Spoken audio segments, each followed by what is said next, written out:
বাংলাদেশের সবচেয়ে বড় জেলা রাঙ্গামাটি। বাংলাদেশের সবচেয়ে ছোট জেলা নারায়ণগঞ্জ। বাংলাদেশের সবচেয়ে ছোট উপজেলা নারায়ণগঞ্জ। বাংলাদেশের সবচেয়ে উত্তরের জেলা পঞ্চগড়।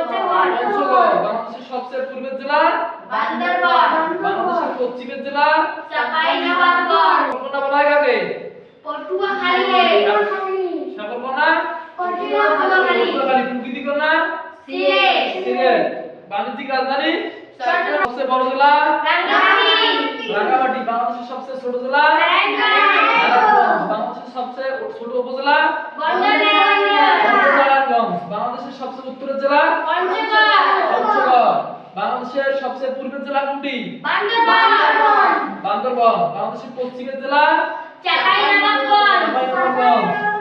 সাগরকন্যা বলা হয় কাকে? সাগরকন্যা পটুয়াখালী। সাগরকন্যা প্রকৃতিকন্যা বাণিজ্যিক রাজধানী বলা হয় কাকে?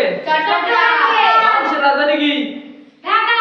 বাংলাদেশের রাজধানী আবারও বলি, বাংলাদেশের সবচেয়ে বড় জেলা রাঙ্গামাটি। বাংলাদেশের সবচেয়ে ছোট জেলা নারায়ণগঞ্জ। বাংলাদেশের ছোট উপজেলা নারায়ণগঞ্জ। বাংলাদেশের উত্তরের জেলা পঞ্চগড়।